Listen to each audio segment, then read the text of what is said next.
Friends, welcome to our channel. ఈరోజు ఈ వీడియోలో మనం intermediate first year chapter 3 trigonometric functions ఈ చాప్టర్లో ఉన్న ఎగ్జాంపుల్ 6 అండ్ ఎగ్జాంపుల్ 7 గురించి నేర్చుకుంటున్నాం. మీకు ఈ చాప్టర్లో ఉన్న all exercises videos, example videos and ఈ చాప్టర్ ఇంట్రడక్షన్ వీడియో ఈ వీడియో లాస్ట్లో మీకు ప్లేలిస్ట్ డిస్ప్లే అవుతుంది, చెక్ చేసుకోవచ్చు. ఎగ్జాంపుల్ 6 చూడండి. If cos x equal to -3/5, x lies on the third quadrant.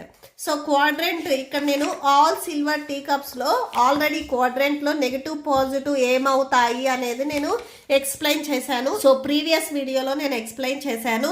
ఎవరైనా చెక్ చేయకపోతే ఈ వీడియో లాస్ట్లో డిస్ప్లే అవుతుంది, ఒకసారి చెక్ చేయండి. సో ఇది ఎక్స్ వచ్చేసరికి మనకి థర్డ్ క్వాడ్రెంట్లో ఉంది అని చెప్తున్నారు. Find the value of other 5 trigonometric functions. So cos కాకుండా రిమైనింగ్ ట్రిగ్నోమెట్రిక్ ఫంక్షన్స్ వచ్చేసరికి so sine, next tan, cot, secant, cosec. So వీటికి వాల్యూస్ ఏమొస్తాయి అనేది మనం ఫైండ్ అవుట్ చేయాలి. ఓకే, సో సొల్యూషన్ చూడండి.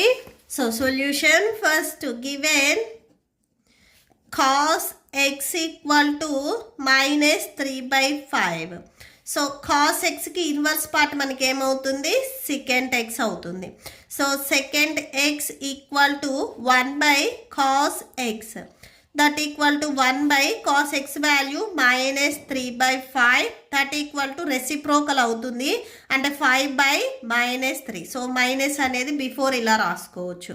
ఓకే, సో ఇది second x. So cos X and second X అయిపోయింది. నెక్స్ట్ మనము సైన్ ఎక్స్ని ఫైండ్ అవుట్ చేద్దాము. Okay, so sine square x plus cos square x equal to 1. So ఈ formulas already మీకు ఇక్కడ previous పేజెస్లో ఉన్నాయి. So ఇక్కడ ఇచ్చా చూడండి. Cos square x plus sign square x equal to 1.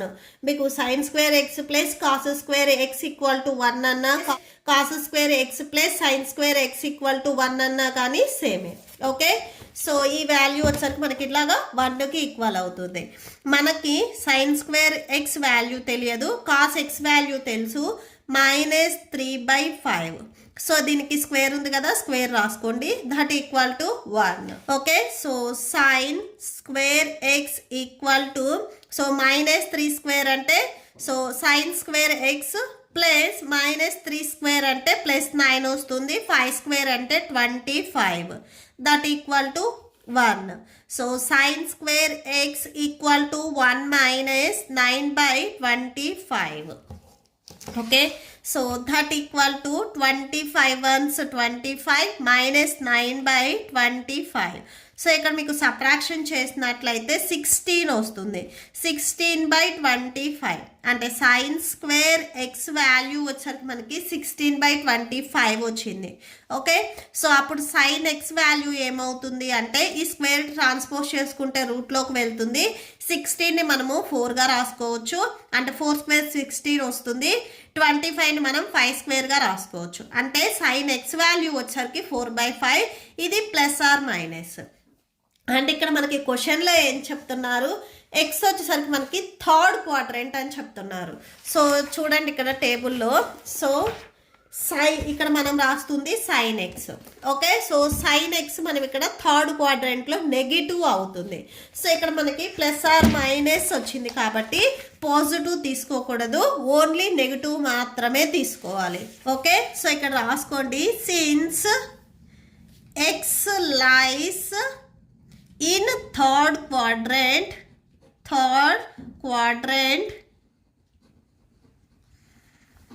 So sine x is negative. Third క్వాడ్రెంట్లో sine x వచ్చేసరికి మనకి నెగిటివ్ అవుతుంది. So therefore sine x equal to -4/5 అవుతుంది.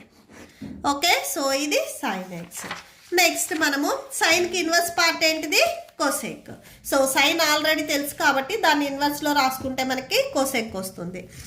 సో నెక్స్ట్ చూడండి. Cosec x equal to 1/sin x, that equal to 1/sin x value -4/5. So reciprocal అవుతుంది. So మల్టిప్లికేషన్లోకి transpose చేసుకుంటే reciprocal అవుతుంది. So -4/5 ఉన్నది 5/4. సో మైనస్ మీకు ఇలా వచ్చేస్తుంది. సో ఇది మనకి కొసెక్ ఎక్స్. ఓకే, నెక్స్ట్ మనం tan ఫైండ్ అవుట్ చేస్తే tanకి కాస్ ఇన్వర్స్ కాబట్టి సో దాన్ని రెసిప్రోకల్ చేసుకుంటే సరిపోతుంది. Next tan X. సో టాన్కి మనకు ఫార్ములా ఏంటిది అంటే sin x by cos X. ఈ వాల్యూస్ అన్నీ మీరు ఆల్రెడీ 10th క్లాస్లో నేర్చుకున్నారు. సో సైన్ బై కాస్ వేస్తే tan అవుతుంది, దీనికి ఇన్వర్స్లో వేస్తే కాట్ అవుతుంది. అంటే cos X by sine X వేస్తే కాట్ ఎక్స్కి ఈక్వల్ అవుతుంది. So sine X value already మనం ఫైండ్ అవుట్ చేసాము. సో నెగిటివ్లో వచ్చింది మాత్రమే తీసుకోవాలి. So -4/5 -4/5. So whole by so cos x value మనకి గివెన్ క్వశ్చన్లో ఇచ్చారు -3/5. సో -3/5. న్యూమరేటర్ అండ్ డినామినేటర్లో మనకి మైనస్ ఉంది. సో మైనస్ని క్యాన్సిల్ చేయండి. అండ్ ఇక్కడ డినామినేటర్ సేమ్గా ఉన్నాయి. క్యాన్సిల్ చేసినట్లయితే సో ఫైనల్ ఆన్సర్ వచ్చేసరికి మనకి 4/3 వస్తుంది. అంటే tan x = 4/3 అవుతుంది. ఓకే, సో నెక్స్ట్ ఈ టాన్కి ఇన్వర్సే కాట్ కాబట్టి సో కాట్ ఎక్స్ని మనము కాస్ ఎక్స్ బై సైన్ ఎక్స్గా రాసుకోవచ్చు, ఆర్ 1/tan x అయినా కానీ రాసుకోవచ్చు. So 1/tan x value 4/3. So ఇది మీరు మల్టిప్లికేషన్లోకి కన్వర్ట్ చేసుకున్నట్లయితే 4/3 ఉన్నది 3/4 అవుతుంది. Okay, so cot x = 3/4. Okay, so that's it. Next example 7 చూడండి. If cot x = -5/12, x lies in second quadrant. Find the value of other 5 trigonometric functions. So before ఎగ్జాంపుల్లో చేసినట్లే so ఇక్కడ మనకి cot x ఇచ్చారు, remaining sine, cos, tan, cosec, sec values మనం find out చేయాలి. Okay, so solution చూడండి. First given cot x = -5/12. ఇక్కడ x వచ్చేసరికి సెకండ్ క్వాడ్రెంట్లో ఉంది అని చెప్తున్నారు. Okay, so next so cot తెలుసు కాబట్టి కాట్కి ఇన్వర్స్ tan అవుతుంది. సో అంటే మనం tan xని ఫైండ్ అవుట్ చేద్దాం first. So tan x = 1/cot x, that equal to 1/cot x value -5/12. -5/12 వచ్చేసరికి డినామినేటర్లో ఉంది. ఇది మీరు మల్టిప్లికేషన్లో కన్వర్ట్ చేసుకున్నట్లయితే రెసిప్రోకల్ అవుతుంది. అంటే -12/5 వచ్చేస్తుంది. ఇది tan x. Okay, so tan and cot అయిపోయాయి. నెక్స్ట్ వచ్చేసరికి మనము సీకెంట్ని ఫైండ్ అవుట్ చేద్దాము. సో ఫార్ములాస్ ఆల్రెడీ ఇవన్నీ మీకు బిఫోర్ పేజెస్లో ఉన్నాయి. Secant square x = 1 + tan square x. డైరెక్ట్గా ఇక్కడ next sine or cos values రాయొద్దు, ఎందుకంటే మనకి tan అండ్ కాటే ఉన్నాయి. ఈ రెండింటి మీద వచ్చే మన ఫార్ములాస్ కాంబినేషన్లో వచ్చే ఫార్ములాస్ తీసుకున్నట్లయితే రిమైనింగ్ వాల్యూని మనం ఫైండ్ అవుట్ చేయొచ్చు. ఇప్పుడు సీకెంట్ స్క్వేర్ ఎక్స్లో tan స్క్వేర్ ఎక్స్ ఉంది, ఈ వాల్యూ తెలుసు కాబట్టి సీకెంట్ స్క్వేర్ ఎక్స్ మనం ఈజీగా ఫైండ్ అవుట్ చేయొచ్చు. సో అందుకని మనం ఈ ఫార్ములా తీసుకున్నాము. 1 + tan square x. tan x value -12/5. So దీనికి స్క్వేర్ ఉంది కాబట్టి స్క్వేర్ రాసేసుకోండి.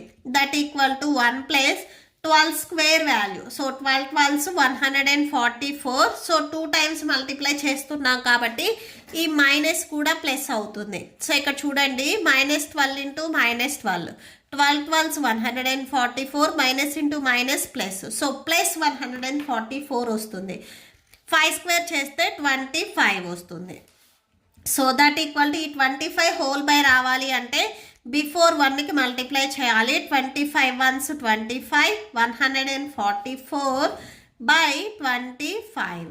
సో యాడ్ చేసుకున్నట్లయితే 169/25 వస్తుంది.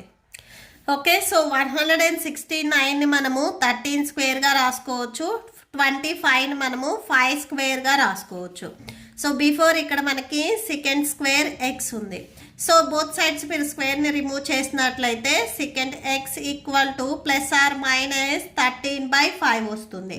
ఓకే, సో ఇప్పుడు ప్లస్సా మైనసా ఏది తీసుకోవాలి అంటే ఎక్స్ వచ్చేసరికి మనకి ఇక్కడ సెకండ్ క్వాడ్రెంట్ అని చెప్తున్నారు. సెకండ్ క్వాడ్రెంట్లో సీకెంట్ వచ్చేసరికి మనకి పాజిటివా నెగిటివా అనేది ఒకసారి చెక్ చేయండి.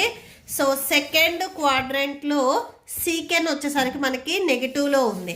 అంటే ఈ వాల్యూలో మనం పాజిటివ్ తీసుకోకూడదు, ఓన్లీ నెగిటివ్ మాత్రమే తీసుకోవాలి.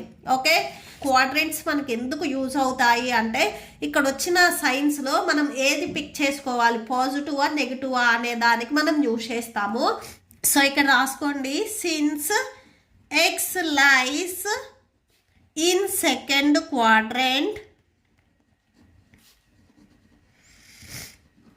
x lies in second quadrant, so secant x will be negative. Okay, so secant x వచ్చేసరికి మనకి నెగిటివ్ అవుతుంది. Okay, so secant x equal to -13/5 వచ్చేస్తుంది. ఓకే, సో మనకి సెకండ్ తెలుసు కాబట్టి నెక్స్ట్ దానికి ఇన్వర్సే కాస్. కాస్కి ఇన్వర్స్ సెకండ్ అవుతుంది, సెకండ్కి ఇన్వర్స్ కాస్ అవుతుంది. సో అంటే మనకి సెకండ్ ఎక్స్ వచ్చేసరికి -13/5 అయినప్పుడు కాస్ ఎక్స్ వచ్చేసరికి 5/-13 అంటే దీనికి రివర్స్ అవుతుంది. ఓకే, సో నెక్స్ట్ అది రాయండి. Next cos x equal to 1/secant x. So 1/secant x value -13/5. So ఇది రెసిప్రోకల్ అయితే సో -5/13 వచ్చేస్తుంది. ఓకే, సో ఇది కాస్ ఎక్స్. నెక్స్ట్ మనం ఫైండ్ అవుట్ చేయాల్సింది sine and cosec. So next sine x చూడండి. So formula sine x equal to tan x into cos x that equal to tan x value already మనం find out చేసాము, -12/5 వచ్చింది. So -12/5 into cos x value ఇప్పుడే మనం find out చేసాం, -5/13 వచ్చేస్తుంది. That equal next చూడండి. So ఇక్కడ 5 ఉంది, ఇక్కడ 5 ఉంది, క్యాన్సిల్ అవుతుంది. 12 ones 12. సో -12/113 సో సో ఇక్కడ బోత్ సైడ్స్ కూడా నెగిటివ్ ఉంది, ఇది క్యాన్సిల్ అయితే సో ఇక్కడ మీకు ఓన్లీ పాజిటివ్ వస్తుంది. సో +12 వస్తుంది. So +12/13. So therefore sine x equal to +12/13. Next cosec value చూడండి. cosec x equal to 1/sin x that equal to 1/sin x value 12/13. So 12/13 మీరు రెసిప్రోకల్ చేసుకుంటే 13/12 వస్తుంది. So cosec x equal to 13/12. Okay, so that's it. మీకు ఈ video నచ్చితే please like చేయండి, మీ ఫ్రెండ్స్కి share చేయండి అండ్ మన ఛానల్ని సబ్స్క్రైబ్ చేసుకోండి. ఇప్పుడు మీకు ఈ వీడియో లాస్ట్లో ఈ chapter playlist and next exercise videos display అవుతే చెక్ చేసుకోవచ్చు. Thank you and thanks for watching.